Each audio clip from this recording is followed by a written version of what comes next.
El tema de representaciones sociales y de construcción es un tema fundamental, por eso lo hemos tomado en el primer punto del programa. Ustedes ya lo vienen trabajando en el ingreso y algunas personas ya lo vienen trabajando en el secundario. El tema de representaciones sociales para el trabajo social es fundamental. Durante mucho tiempo también se hacía alusión al inconsciente colectivo y a partir de ello los procesos de construcción que están totalmente relacionados con los marcos interpretativos de las ciencias sociales, el código ética, la ley federal de trabajo social y las incumbencias profesionales, elementos estructurantes al momento de repensar el ejercicio profesional o la intervención profesional del trabajo social. Bienvenidas y bienvenidos a este nuevo desafío que es este recorrido que hacemos por el trabajo social, la historiografía del trabajo social, pero también algo que es fundamental, que son estos conceptos, estos marcos estructurantes y las diferentes miradas desde los distintos marcos interpretativos que hacemos en trabajo social.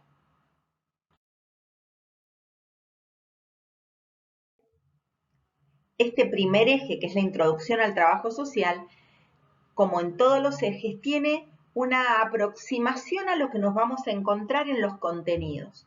Y acá, específicamente, vamos a hacer alusión que en Argentina, en los últimos años, podemos observar una consolidación de la profesión en diversos espacios, aunque obviamente de manera totalmente heterogénea. Ustedes lo van a ver cuando lean Miranda Aranda, el texto de Miguel Miranda Aranda, donde habla del desarrollo de la profesión en los diferentes países y la verdad que ponen en parte de ejemplo al trabajo social latinoamericano, que lo vamos a trabajar cuando veamos las precursoras y cuando veamos precisamente cómo estructuró y los aportes que hace el trabajo social a los derechos humanos y fundamentalmente a las ciencias sociales.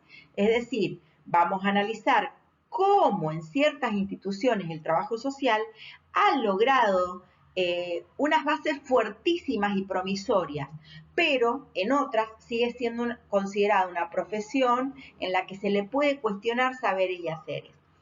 Pero la verdad que nosotras y nosotros somos los primeros que nos cuestionamos porque tiene que ver con el desarrollo del pensamiento crítico.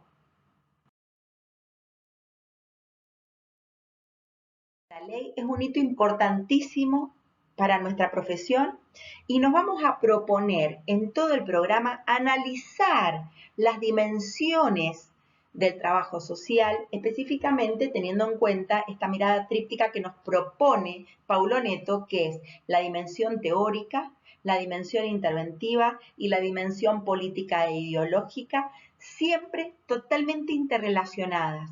Específicamente, cuando hablamos de la dimensión política, es precisamente para visibilizar nuestras prácticas, nuestra intervención, insertas en relaciones de poder, específicamente un elemento que nos aportan distintos autores como Nietzsche, pero también fundamentalmente Foucault.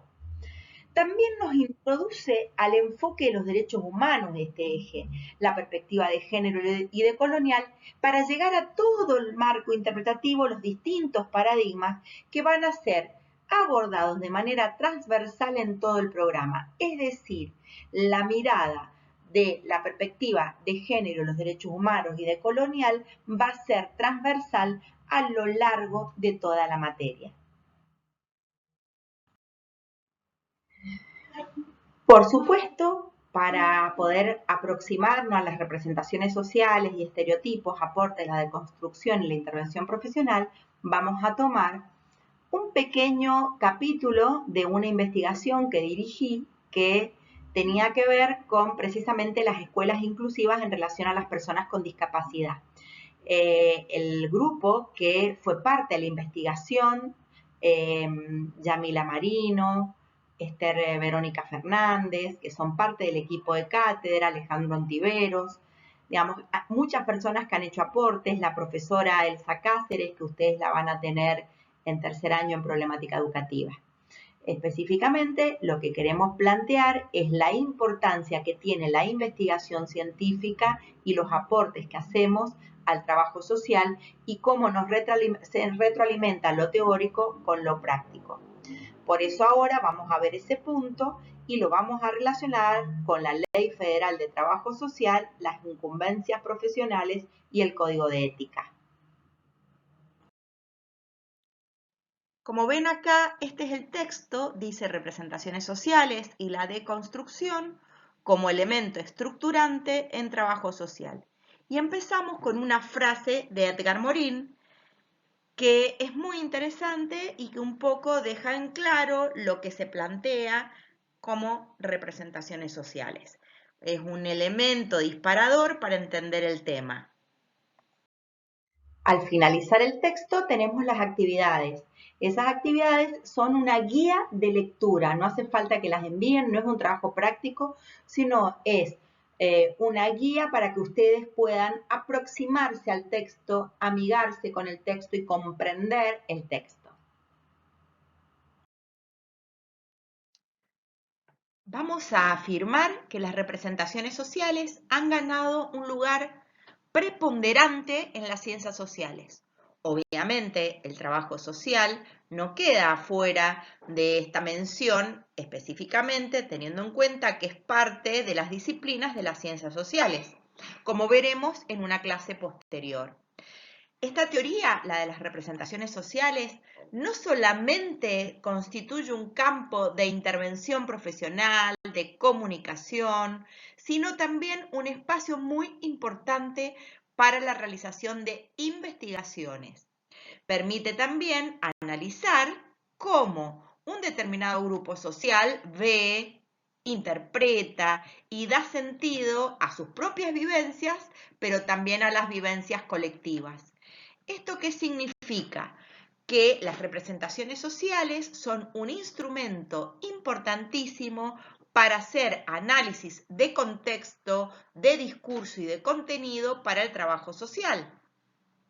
En este sentido, les quería contar que como directora de proyectos de investigación de la Secretaría de Investigación e Internacionales de la Universidad Nacional de Cuyo, he trabajado mucho tiempo sobre la aplicación del análisis de contenido y de discurso utilizando justamente lo planteado por Jodelet, lo planteado por Moscovici en relación a las representaciones sociales.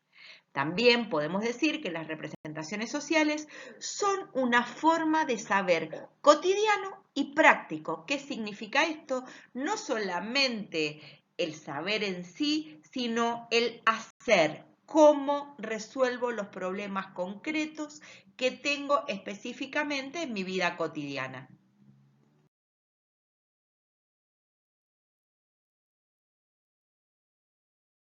Importante las representaciones sociales que hasta de una u otra manera se le asigna en relación, por ejemplo, al género, color a un género. Por eso es muy importante esta caricatura donde de una u otra manera se ve si es de un lado es celeste, del otro lado es rosa, y bueno, y proponemos esta mirada violeta, esta mirada violeta sobre la realidad social.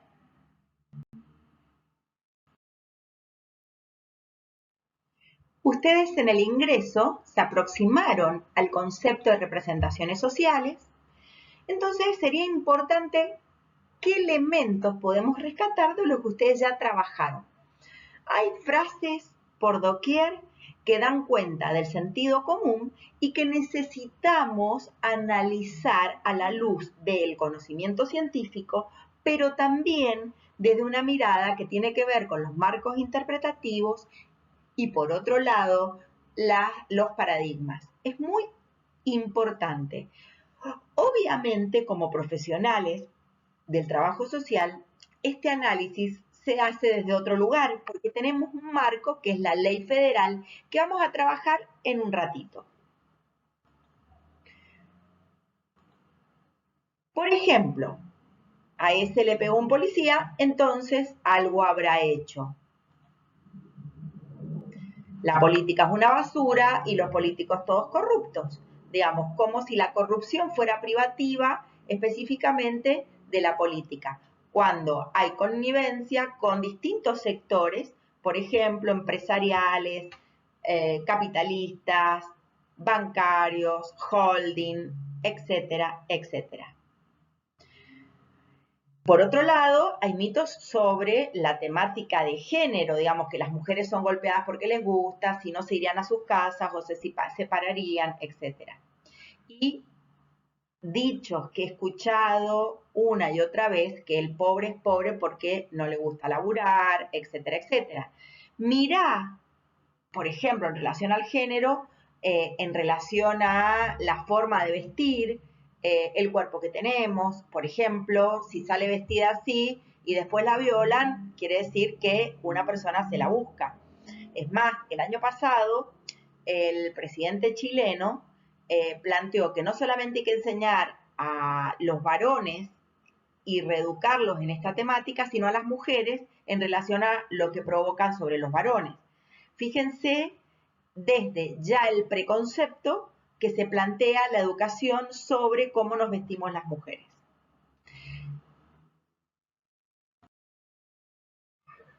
Fíjense, depende del lugar de donde se mire o de donde se analice, ¿sí? Es decir, dependiendo de donde veas las cosas, la percepción de la realidad puede ser muy distinta. Si vemos de este lado, ¿sí? Hay una cantidad de varillas y del otro lado otra cantidad de varillas. ¿Cuántas ven? Complejizamos aún más la situación y vamos a traer una imagen que fue furor en un momento, hace bastante tiempo, donde es tan ambigua la imagen que va a depender de lo que veamos, de lo que percibimos en este caso. ¿Ustedes qué perciben?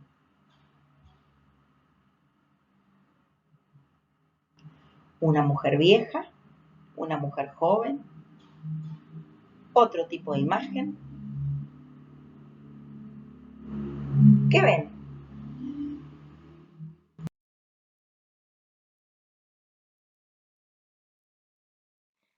Estas se encuentran las representaciones sociales en todo tipo de ámbitos, no solamente en uno. Por ejemplo, en los ámbitos familiares.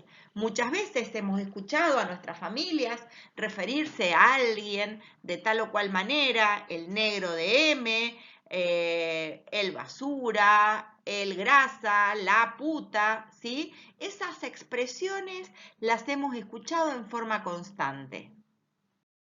La perra, por ejemplo.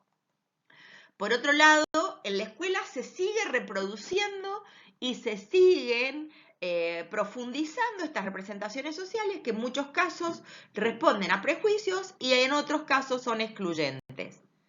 También hablamos de cómo impregnan los aspectos comunicacionales.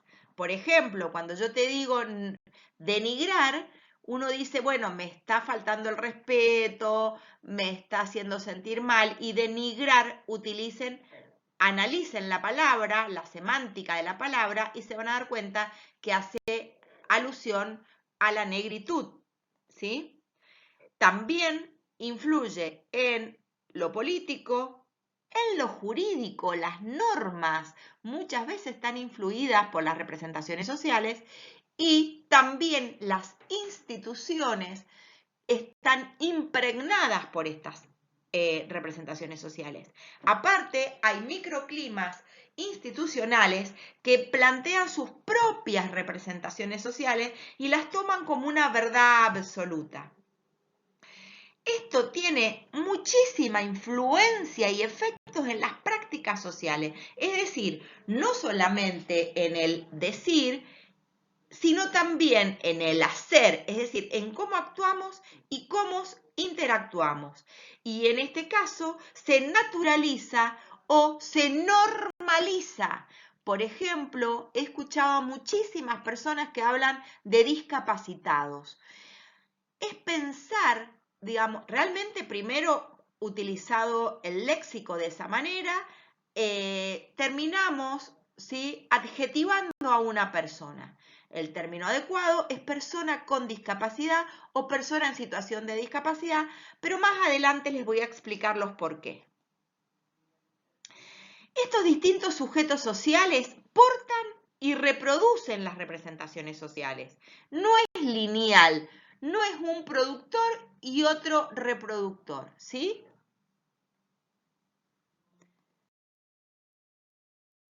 Podemos decir que las representaciones sociales son la versión actual de lo que durante mucho tiempo se llamó sentido común. El sentido común.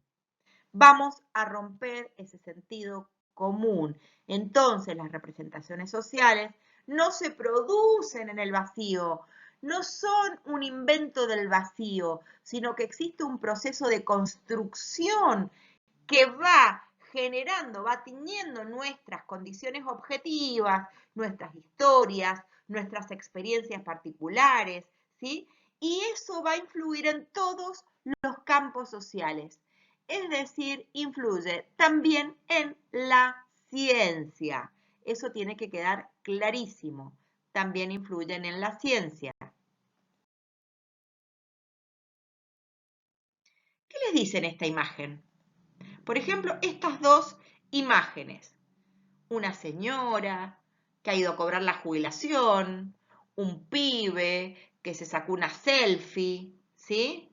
O tienen lo que ustedes en las representaciones sociales les dicen, por ejemplo, la cara, entre comillas, de delincuente. Yo me pregunto, ¿qué es una cara de delincuente? ¿Cuál es el estereotipo? Fíjense, la del lado izquierdo es Gilla Murano, ¿sí? Y la del lado derecho es Rodolfo Puch, ¿sí? Robledo Puch. Fíjense cómo estas imágenes no responden al estereotipo, entre comillas, de delincuente que se acuñó durante siglos y que terminó teniendo su obra maestra con, por ejemplo, Lombroso está ligado fuertemente a la historia de la criminología. De hecho, en Mendoza, en la Facultad de Derecho y en la Facultad de Medicina, hasta más o menos 1986 se siguió estudiando a César Lombroso para hablar de la medicina legal. Hoy obviamente sabemos que Lombroso estuvo muy influenciado por las teorías de Darwin, que también han influenciado en el pensamiento social, lo que le vamos a dar el nombre de neodarwinismo social y que está asociado a lo que sería el patriarcado, pero fundamentalmente a lo que entendemos por neoliberalismo asociado a la aporofobia. Entonces, en este caso, por ejemplo, Lombroso empezó a dividir, por ejemplo, y a analizar, bueno, el que está acá abajo a la derecha es Darwin y el de arriba, de la izquierda, es Lombroso. Por ejemplo, Lombroso dividió a distintos tipos de delincuente, el criminal nato, el delincuente loco moral, el delincuente epiléptico, el delincuente loco, el delincuente pasional y el delincuente ocasional. Fíjense que hizo una diferencia de algunos tipos de delincuentes. Ahora bien, me pregunto, por ejemplo, si tenemos en cuenta la foto de Gilla Murano, ¿sí? Si ella respondería a alguna de estas divisiones. Por ejemplo, criminal nato y no, delincuente loco, no, epiléptico, no, delincuente loco, no, ¿sí? Fíjense, hay como distintos tipos de características que hasta el día de hoy las seguimos teniendo como verdades y han impregnado nuestras representaciones sociales en relación a las personas. Esto ha logrado un lugar importante en las ciencias sociales. ¿Por qué? Porque nos permite introducir el lenguaje y la cognición como dimensiones básicas de la cultura y la vida cotidiana, como ya les había planteado en las filminas anteriores. Entonces, las representaciones sociales son entendidas como modalidades de pensamiento de sentido común que se generan, permanecen y transforman mediante procesos comunicativos, cotidianos y mediáticos. Ahora bien, fíjense, empiezan a tener tanta fuerza que generan incluso verdades prácticamente que no son cuestionables y naturalizamos la exclusión, naturalizamos la discriminación, naturalizamos estos prejuicios como verdades. Entonces, generando visiones compartidas de la realidad, interpretaciones similares de los acontecimientos, y esto en realidad, si no se confronta con la teoría y no se confronta con, no se revisa desde el pensamiento crítico, tendemos a naturalizar la exclusión controlada.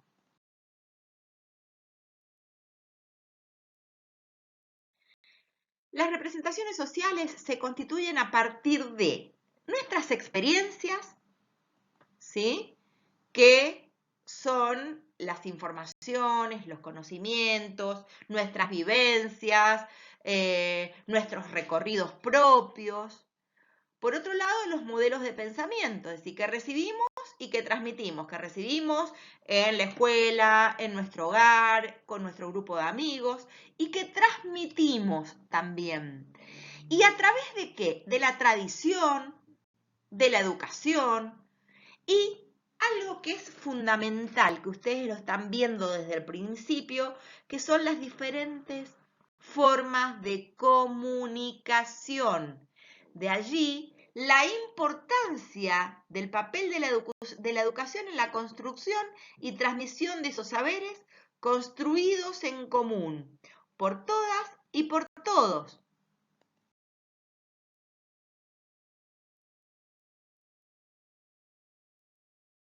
Para pensar este choque de culturas, este choque de dos mundos, les traigo a Galeano, que nació en 1940 y falleció en el 2015, que tiene una frase que me encantó.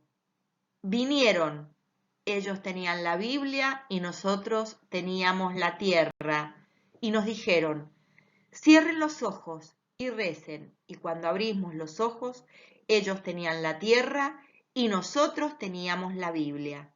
La verdad, si uno se pone a pensar, es muy complejo esta frase. Me encantaría que la pensaran, la analizaran, a ver qué piensan ustedes de ella. En ese modo de pensar entran en juego las representaciones sociales. Cada una de nosotras y de nosotros tenemos representaciones sociales ¿sobre qué? Sobre los objetos, sobre los roles, por ejemplo, que tiene que cumplir el papá, la mamá, el hermano, la abuela. Lugares, sensaciones, emociones, situaciones. Por ejemplo, el rol que tiene que tener la mamá en la casa. Bueno, es una mala madre. En un momento, cuando trabajaba en salud, una compañera enfermera llega al médico con el guardapolvo todo arrugado y dice, qué mala mujer que tiene, mirá cómo manda el marido con el guardapolvo arrugado. En ese momento, les estoy hablando de hace algunos años, me llamó la atención, pero no tanto como me llamaría que lo dijeran hoy. Por ejemplo, eso significa que los procesos de construcción tienen que ver con un ejercicio del pensamiento crítico y que el pensamiento crítico jamás es lineal, que el pensamiento crítico en América Latina no solamente responde a poder ver lo subyacente y lo implícito, no solamente ver lo explícito, sino tenemos que tener en cuenta la perspectiva de los derechos humanos, la perspectiva decolonial, la perspectiva de género en el análisis de los discursos, pero también de nuestras propias prácticas. Es decir, es una representación del mundo la representación social. Fíjense qué importante, cómo son representaciones sobre los objetos. Si yo les digo a ustedes que es un vagabundo, ¿alguien sabe? Y algunos van, por ejemplo, en este caso sobre un objeto, van a pensar que es, qué sé yo, un megabyte de computadora o un sistema de medición de megas, etc. Y en realidad busquen después qué es y se van a dar cuenta que es un animal. Cuando yo veo la foto del Vagabyte, inmediatamente me voy a dar cuenta de qué estoy hablando cuando hablo de un Vagabyte. Cuando hablamos de roles, ¿qué roles tiene un docente? ¿Qué rol tiene asignada la mamá, el papá en la casa? De hecho, en un libro de primer grado que tenía de mi mamá, en una de las clases decía, mi mamá me mima, mi mamá amasa, mi papá trabaja. Fíjense, la mamá amasaba, la mamá lo mimaba y el papá trabajaba, ¿sí? Fíjense que tiene que ver también con una reproducción que se da en todos los aspectos de la vida. Por eso hablamos de una representación del mundo, ¿sí? Que participa en el intercambio con otros, entonces genera encuentro de mundos. Entonces, ¿qué son las representaciones sociales? ¿Sí? ¿Qué son las representaciones sociales? Es una versión contemporánea del sentido común, una forma de conocimiento práctico. Conforman un sistema de interpretación que rige nuestra relación con el mundo y con otros y las comunicaciones sociales. Son construcciones cotidianas y de sentido común. Es decir, entonces, que las personas y grupos localizados en un espacio tenemos que tener en cuenta que las representaciones sociales son subjetivas. ¿Por qué? Y porque permiten una concepción de las personas como actores sociales. Por otro lado, intersubjetivas, porque se van a referir a situaciones, contribuyen al establecimiento de las representaciones que son elaboradas, negociadas o establecidas en común en la comunicación verbal directa, que se refieren tanto, en el caso de transsubjetivas, se refieren tanto a los individuos, a las personas, como a los contextos de interacción y los sistemas de construcción discursiva e intersubjetiva. ¿Qué significa todo esto que les dije? Que se tiene que tener en cuenta, que se tiene en cuenta no solamente las personas, ¿sí? Como actores sociales activos, las situaciones, ¿sí? Que contribuyen justamente a estas representaciones sociales, porque son elaboradas y establecidas en la comunicación verbal. Si yo te digo, no te juntes con él porque es un mal hombre, o no te juntes con esa chica porque es una chica de la calle, una chica que es una chica fácil, ¿sí? Ya estoy poniéndole una carga valorativa al discurso. Y cuando hablamos de lo transubjetivo, hablamos también de este contexto de interacción, de los sistemas de construcción y que tiene que ver también con lo cultural. ¿Cómo surgen las representaciones sociales? Bueno, cuando tenemos información dispersa sobre una determinada situación y cuando focalizamos es información. Específicamente, trasciende al marco cultural, a las estructuras sociales más amplias. Por ejemplo, podemos ver las estructuras del poder y las estructuras de subordinación. Vamos a poner como ejemplo lo que se entiende por estereotipos masculinos. Acá les puse algunas imágenes para que ustedes las puedan ver. ¿Qué entendemos? De encuestas que se hicieron en Argentina, podemos hablar que estos serían los estereotipos masculinos. Por ejemplo, la estabilidad emocional, el dinamismo, la agresividad, la tendencia al dominio, la objetividad, racionalidad, aspecto afectivo poco definido, valentía, cualidades y aptitudes intelectuales, franqueza, aptitud para las ciencias, eficacia y amor al riesgo. Fíjense, estos estereotipos masculinos, ¿sí?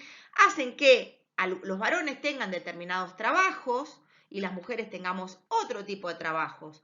¿Conocen muchos maestros jardineros? Otra pregunta, la docencia, como tiene que ver con la enseñanza y el cuidado, es una tarea asignada, entre comillas, a los estereotipos femeninos. Entonces, en este caso, por ejemplo, las ingenierías son estereotipos más asignados, tienen que ver más con los estereotipos asignados a los varones.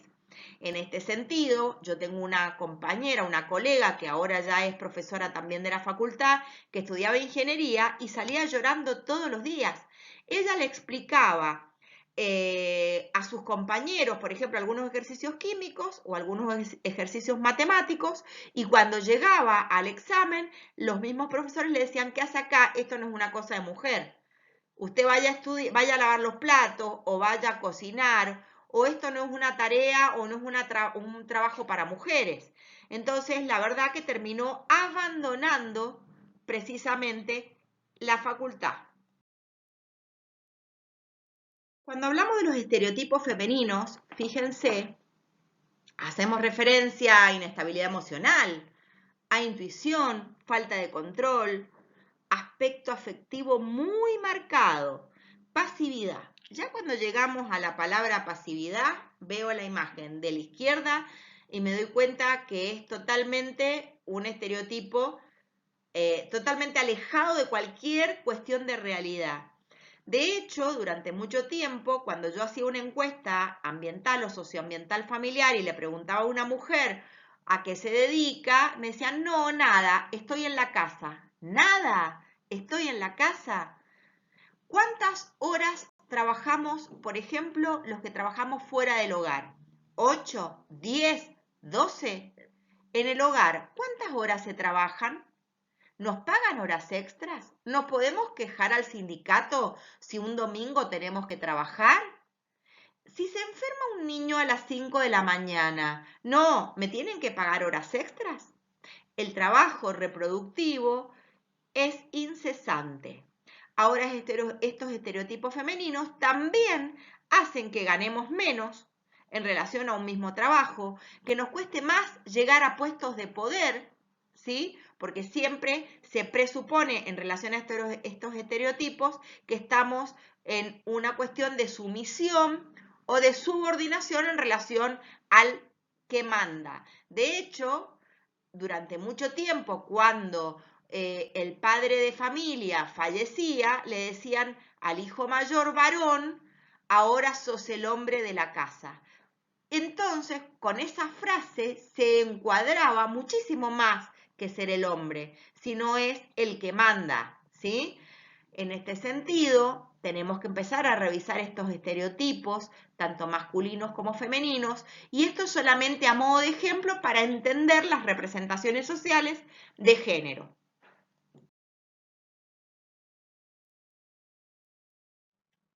¿Vieron que estuvimos hablando de Moscovici y Jodelet? ¿Sí?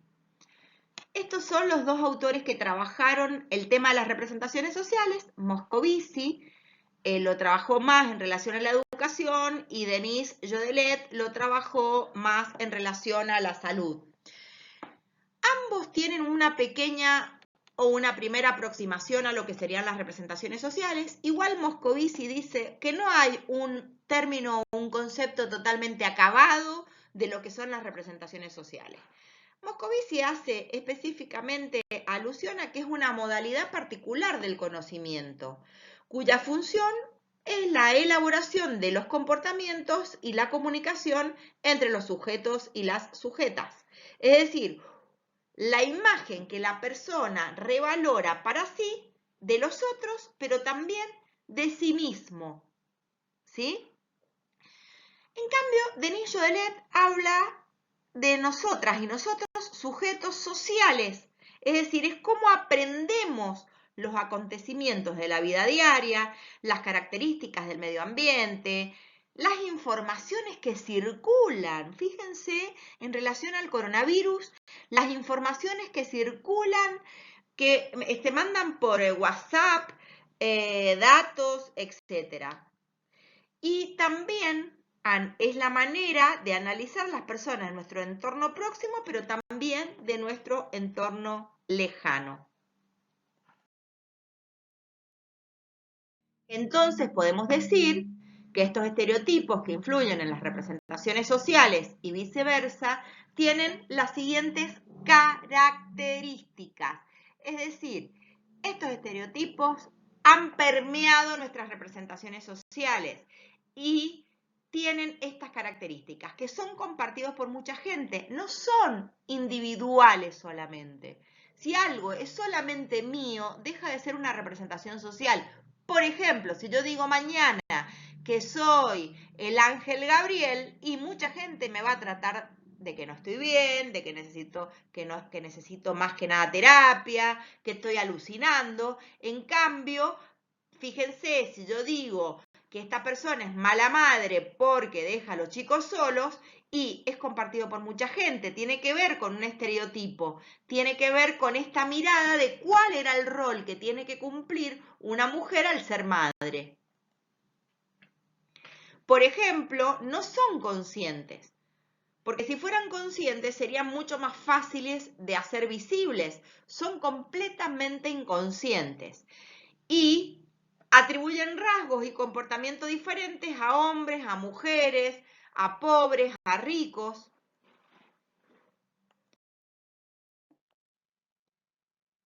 Entonces, podemos decir que las representaciones sociales son constructos cognitivos compartidos en la interacción social cotidiana que proveen a las personas de un entendimiento de sentido común.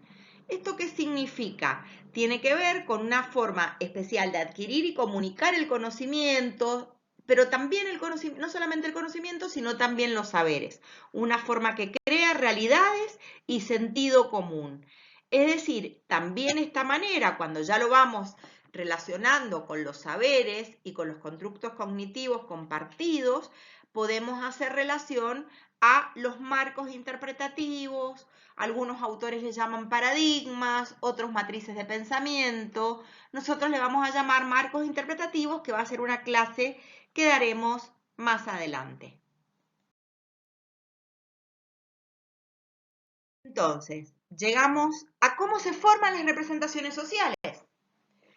Y vamos a tener en cuenta la objetivación.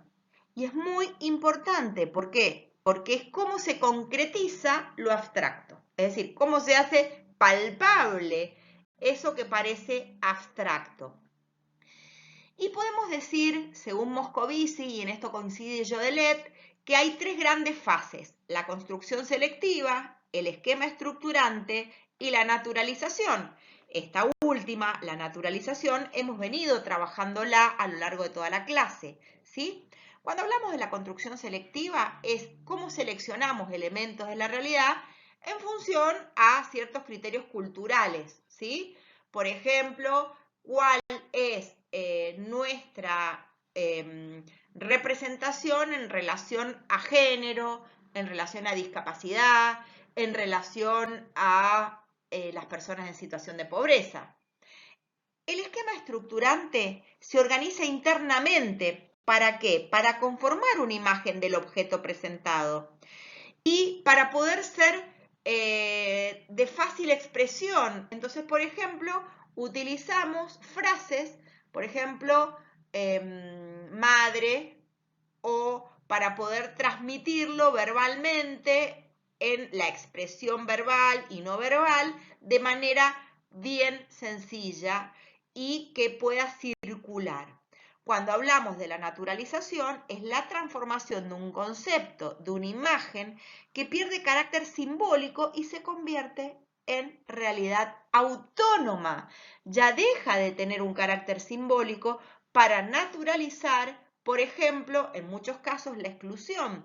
El considerar que una persona con discapacidad no tiene que estar en una escuela común, sino que tiene que ir a una escuela especial para, entre comillas, la enfermedad que tiene esa persona, cuando sabemos que la discapacidad no es una enfermedad, pero se naturaliza y a partir de esa naturalización se generan medidas que terminan siendo en muchos casos excluyentes, discriminativas y en muchos casos discriminan a grandes sectores de la población.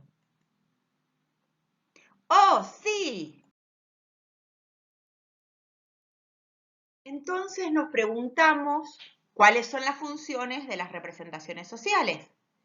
En este caso hemos tomado a Sandoval en su libro de 1997 que habla específicamente de las funciones de las representaciones sociales. Por un lado dice que es la comprensión, que es la función que posibilita pensar el mundo y sus relaciones, es decir, que las representaciones sociales tienen la función de la comprensión del mundo y sus relaciones.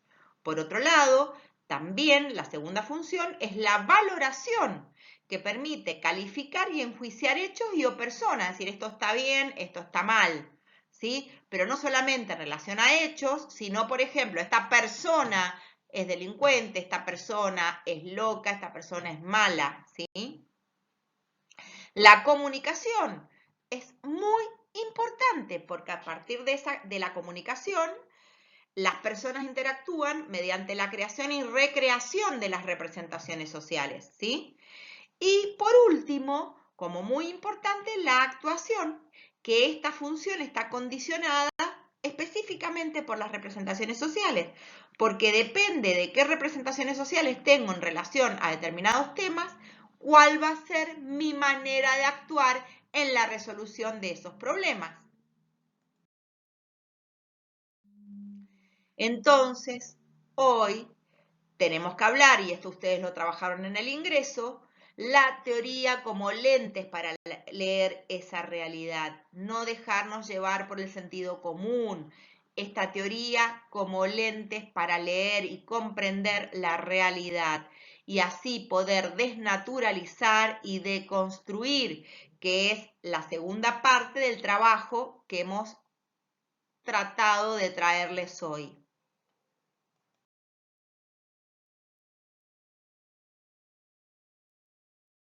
Les traje algunos ejemplos. ¿Qué piensan del extractivismo? ¿Saben lo que es la porofobia?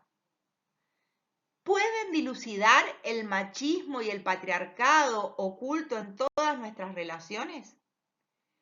¿Cómo miramos a las personas con discapacidad?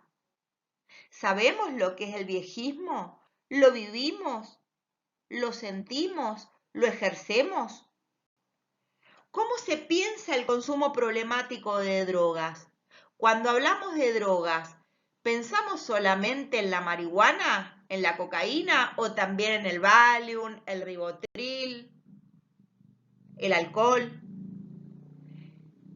Esta diapositiva específicamente está para poder analizar, empezar a revisar nuestras propias representaciones sociales en este proceso que hemos dado en llamar de construcción.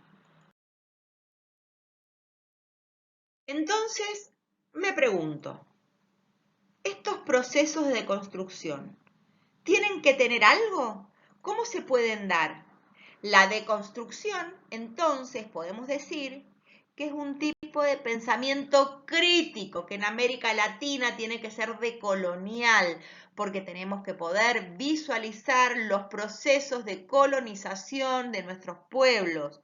Cuando hablamos de la campaña al desierto de Roca, creemos que se hizo patria y en realidad se hizo un genocidio sobre los pueblos originarios y la sociedad rural, la misma sociedad rural con los mismos apellidos que tenemos hoy en la actualidad, se quedaron con toda la pampa húmeda, ¿sí? Entonces, este es un tipo de pensamiento que critica, que analiza y revisa fuertemente las palabras y sus conceptos, pero no solamente sus conceptos, sino sus significados y plantea la revisión de esas representaciones sociales. Por otro lado, este discurso deconstructivista que pone en evidencia la incapacidad de establecer un pensamiento único, incluso cuestiona lo que se consideró verdad por muchas generaciones. Es decir, es fundamentalmente un pensamiento que cuestiona. Cuando hablamos del pensamiento crítico, hablamos de cuestionamiento. Por eso cuando ustedes van a ver el programa de su materia, su currícula, no hablamos de educación, no hablamos de salud, hablamos de problemática educativa, de problemática de la seguridad social, de problemática de la salud. ¿Por qué? Porque planteamos en términos de problematizar para el trabajo social y establecer este cuestionamiento al pensamiento único, hegemónico, específicamente pensándolo como algunas alternativas a este pensamiento hegemónico desde una perspectiva contrahegemónica, para poder analizar y revisar fuertemente la discriminación y la exclusión. Entonces, podemos decir que la deconstrucción rompe todos los esquemas y sistemas que tenemos sobre determinadas definiciones, conceptos que nos han enseñado tanto en la escuela, en nuestra vida, con nuestros amigos, en la familia específicamente a lo largo de nuestra vida, del transcurso de nuestras vidas. En este sentido, la deconstrucción es una exploración y comprensión a la vez de crear nuevos significados, pero también una nueva narrativa. ¿Esto qué significa? Fíjense el debate actual con respecto a si tenemos que decir todos, por ejemplo, todos juntos, o decir todas y todos, juntas y juntos, o decir todes, juntes. Es decir, fíjense que se ha generado incluso un debate de una gran fuerza, donde incluso hasta se le pide permiso a la Real Academia Española si se puede o no decir de determinadas maneras. Es decir, ha generado esta manera, que es la perspectiva de género, ¿sí?, y de colonial, una nueva narrativa que se está ensayando. Empezó con la X, después el arroba, muy difícil de pronunciar. E incluso en los textos científicos, cuando se escribe, en algunas revistas, no me permiten hablar del todes, entonces tengo que poner todas y todos, o tratar de extraer del discurso los artículos para poder hacer un lenguaje que sea inclusivo. Conversando con los implicados en los problemas y específicamente ir cambiando esto preconcebido, estas suposiciones y presupuesto. Entonces, la deconstrucción, y esto es re importante, más que un saber, más que su saber, miramos la interpretación que se hace a medida que se desenvuelve una determinada narrativa, un discurso, un contenido, ¿sí? Entonces, Víctor Mamani Gareca habla de la deconstrucción como un proceso de destruir, desestructurar, desedimentar lo construido a través de la conversación, la narración, el discurso, pero también los informes. Es decir, distinguir una operación necesaria para precisar el problema fundamental. Es decir, deconstruir hace problematizar la realidad y no dar respuestas netamente lineales que no tengan en cuenta los contextos, la cultura e incluso los propios sentimientos. Entonces, nos preguntamos, ¿quiénes son las o los sujetos involucrados o involucradas? ¿Cómo cada uno recrea realidades diferentes? ¿Cómo cada uno o una plasma la experiencia de los demás? ¿Cómo escribo en un informe lo que le pasa a una persona o a un grupo familiar? ¿Cómo encadeno las narraciones o cómo encadenan las y los sujetos con los que trabajamos las narraciones para así poder organizar los hechos, poder describirlos, pero fundamentalmente poder comprenderlos para poder informarlos y operar realmente como mediadores entre las personas, los sujetos, sus necesidades, las instituciones en las que trabajamos y la efectivización de los derechos?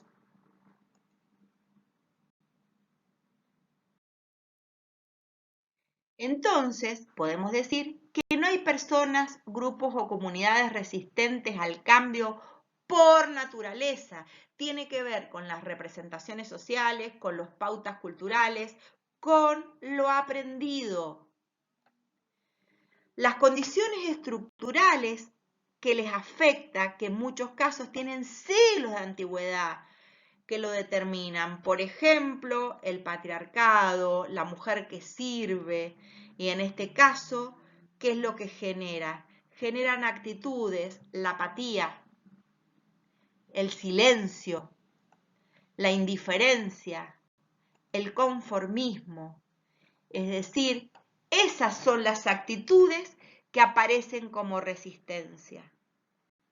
El que no me sorprenda nada, la apatía es muy importante, el quedarme callado ante las injusticias, la indiferencia hacia lo que le pasa a las y a los ciudadanos, a las personas, el conformismo.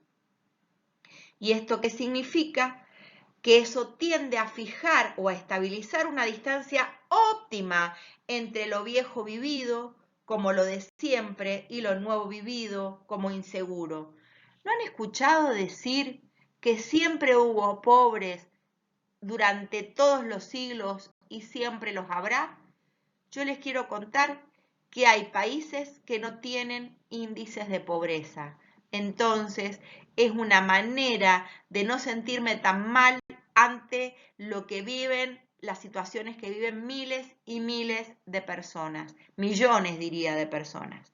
Entonces, en la imagen donde sale mi caricatura, ¿sí? No veo, no hablo, no escucho, no opino, silencio, indiferencia, apatía, conformismo. Entonces hablamos de procesos de naturalización. Porque sin comunicación es imposible. En este sentido, la comunicación es un medio, la comunicación vincula, la comunicación es una estrategia también de gestión cuando trabajamos como trabajadoras y trabajadores sociales. Hay diferentes modos o formas de comunicarse. Por ejemplo, oral, en una entrevista, cuando vamos a dar una charla sobre un determinado tema, cuando trabajamos la educación popular. Escrita, puede ser en un informe. Gestual, cuando con los gestos digo una cosa, a veces cuando estoy expresándome, dicen que las caras hablan. Es así. Y la comunicación es un proceso. Miren un segundo la caricatura que está dentro del círculo blanco, ¿sí? Pensemos cuántas veces nos comunicamos y la comunicación no llega de manera adecuada o no se me entendió lo que dije.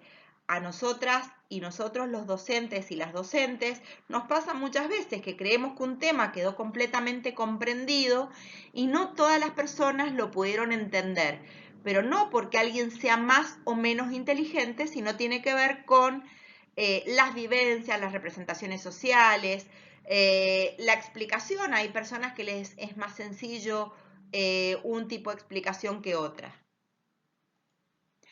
Entonces llegamos a un punto esencial para el trabajo social, que es la capacidad empática, la empatía.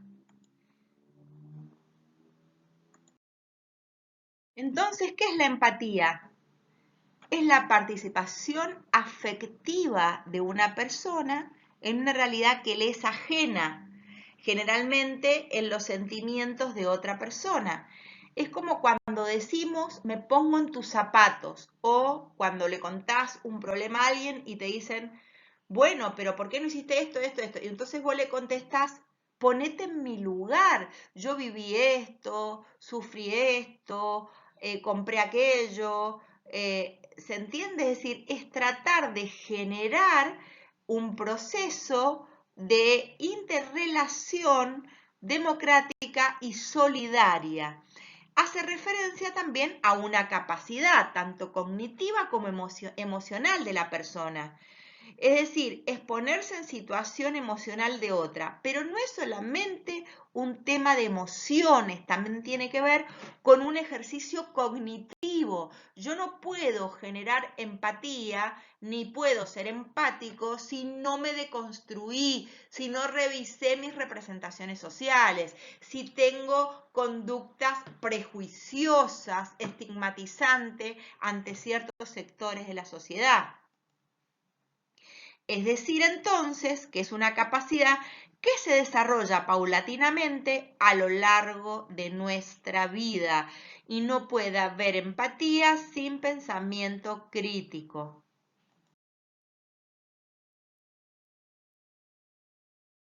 Para finalizar, tomamos una frase de Eduardo Galeano que dice: al fin y al cabo somos lo que hacemos para cambiar lo que somos.